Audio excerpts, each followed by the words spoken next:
Bienvenue sur Africa 24 dans cette nouvelle édition du QG Week-end. De sommaire de l'actualité, abandon du projet de révision de la Constitution au Mali, faute de consensus. Le projet a été dénoncé aussi bien par l'opposition que par la société civile. Tous se félicitent de ce retrait.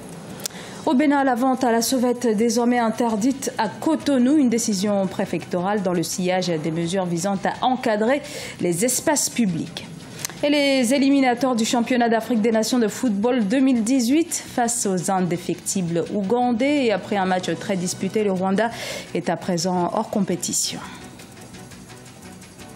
Au Mali, depuis l'annonce d'une révision constitutionnelle, le projet était attaqué de toutes parts. Une coalition non sans équivoque, touche pas à ma constitution, a même été créée. Face à la montée de la contestation, le président Ibrahim Boubacar Keïta renonce finalement à ce projet qui devait in fine lui conférer plus de pouvoir. Reportage de notre correspondant Mokhtar Bari. 2 mois après l'adoption du projet de révision constitutionnelle par l'Assemblée nationale, un tournoi vient d'être franchi au Mali. Divisé entre camp du oui et du non, la tension était palpable au sein de la population. C'est pour mettre fin à cette situation que le président malien a décidé de surseoir au projet de révision constitutionnelle, car, dit-il, pour le Mali, aucun sacrifice n'est de trop. Les opposants au projet qui projetaient de marcher sur l'Assemblée nationale ont, tout en saluant cette sortie du chef de l'État, transformé la marche en meeting. Nous avons trouvé le discours du chef de l'État un discours responsable, un discours d'un chef d'État qui a écouté son peuple, le discours d'un chef d'État qui a vraiment fait le constat des enjeux et les difficultés qui peuvent entraîner cette révision constitutionnelle. Le discours du chef de l'État, moi je pense que c'est une très bonne chose, sauf qu'il a fallu vraiment passer par beaucoup de déchirures, beaucoup de problèmes pour en arriver là. Alors que depuis le début, c'est ce qu'on attendait. Moi, je pense que maintenant, il faut travailler pour l'apaisement parce qu'il l'a dit lui-même, nous sommes un grand pays de dialogue. Nous devons continuer dans ce sens. C'est une victoire du peuple malien tout entier. Ce n'est pas seulement la victoire du camp du non. C'est aussi la victoire de ceux qui avaient cru qu'il était possible de changer notre constitution dans les circonstances exceptionnellement graves que le Mali traverse. Cependant, les acteurs de la plateforme anti-Abana disent rester vigilants et mobilisés pour que les autorités ne reviennent plus sur le projet. Comme certains des intervenants ont eu à le dire, ce serait quand même très étonnant qu'après avoir fait cette annonce-là, que dans quelques mois, ils décident de le faire ressortir. Ce projet est terminé, ce projet est enterré, c'est de l'histoire ancienne pour nous. Si jamais il le ressort, il rencontrera la même détermination que nous avons affichée aujourd'hui. Il faut que tous les fils, toutes les filles du Mali se donnent la main pour faire face à ces défis. Et c'est à lui, M. Ibrahim Boubacar Keïta, de donner le temps, de donner le signal et de prendre l'initiative. Si jamais il laisse encore des opportunistes, des flagorneurs qui sont là, tapis dans l'ombre, en train de sucer le sang du peuple, s'il se laisse encore embobiner par ces messieurs, il va trouver le peuple malien debout devant lui. Le discours du chef de l'État a contribué à baisser la tension. Après avoir écouté tous les acteurs, le président de la République a incité les Maliens à la poursuite du dialogue et à l'unité nationale.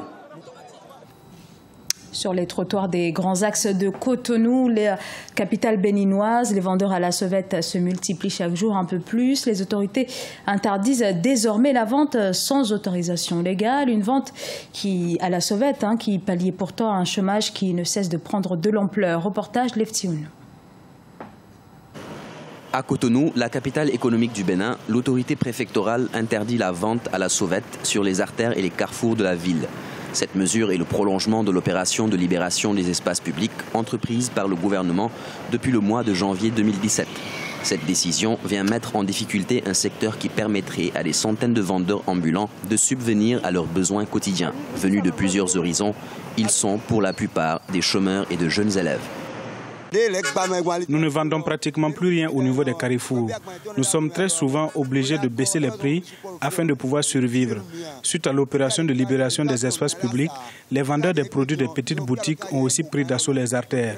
Et c'est la peur totale avec l'interdiction de vente. Nous n'avons pas le choix. On doit vendre pour subvenir à nos besoins.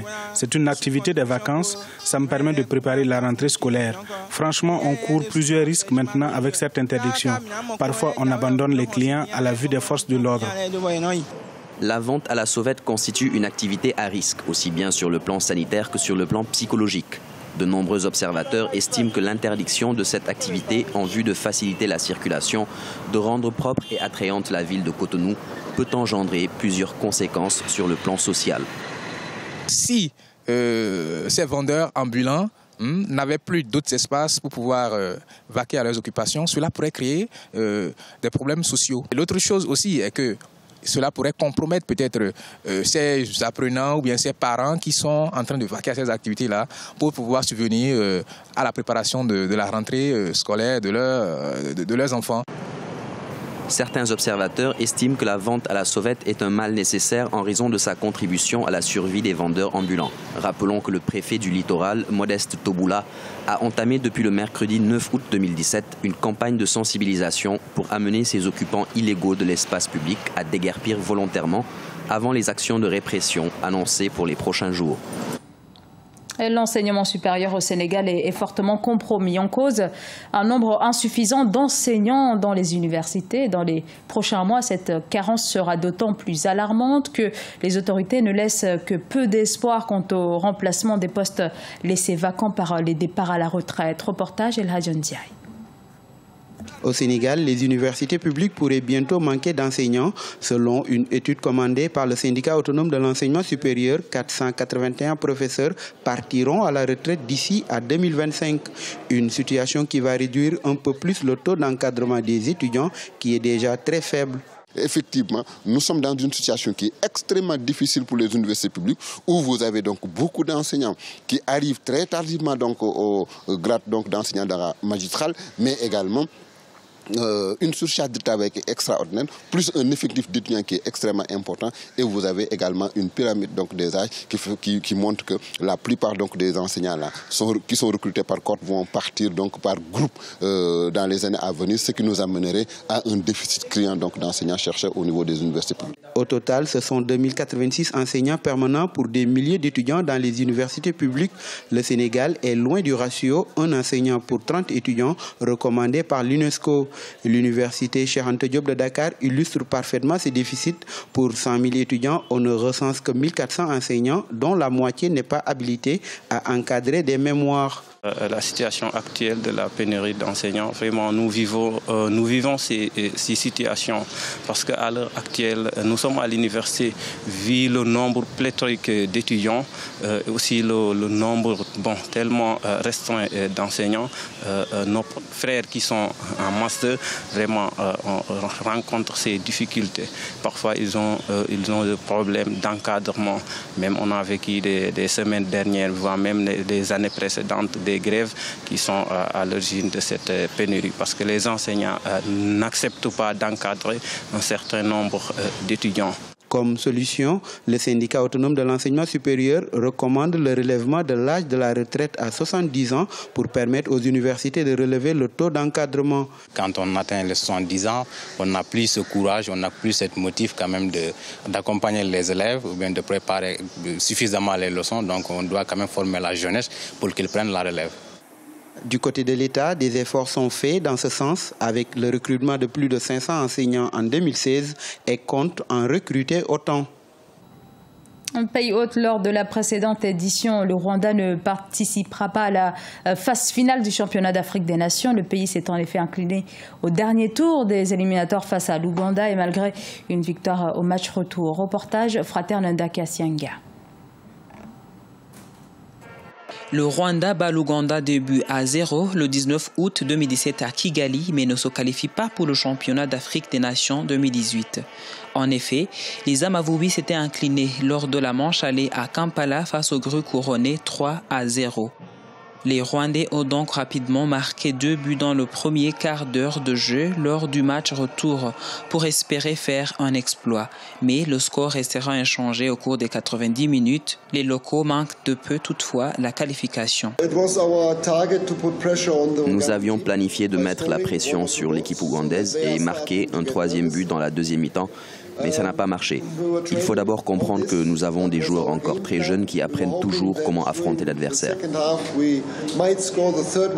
Après avoir éliminé le Sud-Soudan lors de la deuxième phase, l'Ouganda obtient donc son ticket pour le CHAN face au Rwanda dans la dernière phase. Et les Ougandais comptent bien se comporter dans la compétition.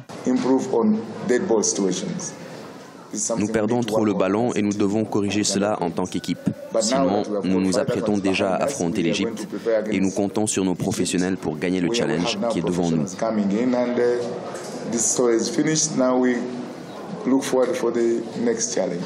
Le championnat d'Afrique des Nations est une compétition dédiée exclusivement aux footballeurs évoluant dans les championnats qui se jouent sur le continent africain. La prochaine édition se déroulera au Kenya de janvier à février 2018.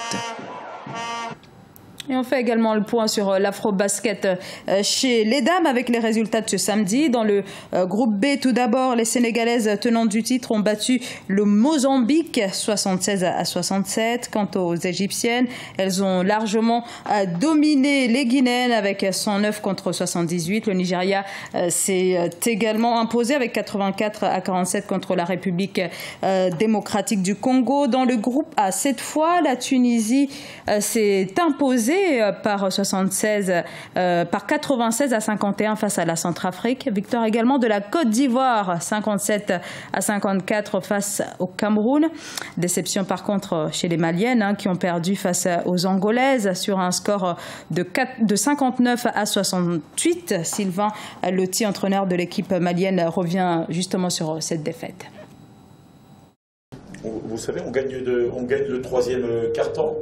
Le deuxième quart-temps nous fait beaucoup de mal. Et puis après, l'écart du quatrième quart-temps, c'est l'écart du match. Donc on s'est crispé. Je pense qu'il y a un phénomène de crispation, pour bien répondre à votre question. Il y a eu un phénomène de crispation. Et à un moment donné, on n'a plus osé percuter, on n'a plus osé faire des choses, provoquer le destin. Et après, il y a des joueuses qui ont essayé de le faire et qui n'ont pas réussi.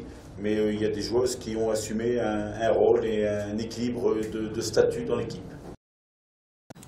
Et on en vient à présent au résultat de ce dimanche. La compétition s'est en effet poursuivie à Bamako, dans la capitale malienne. Rencontre dans le groupe P entre le Nigeria et l'Égypte. Le match s'est soldé par une écrasante victoire des Nigériades sur un score de 106-72. Dans les groupes B toujours, le Mozambique affrontait la Guinée. Le match s'est terminé par la victoire des Mozambicaines sur un score de 88-47 points. Et dans le groupe A toujours, l'Angola a battu la Tunisie par 62-55. On en vient au classement. Dans le groupe B toujours, c'est le Nigeria qui est en tête pour le moment avec 6 points, suivi de très près par l'Égypte. Arrive ensuite le Sénégal et le Mozambique et enfin la République démocratique du Congo. Ce journal a été réalisé par l'ensemble de la rédaction. Merci à vous de nous avoir suivis. Dans un instant, une nouvelle édition de l'actualité sur Africa 24.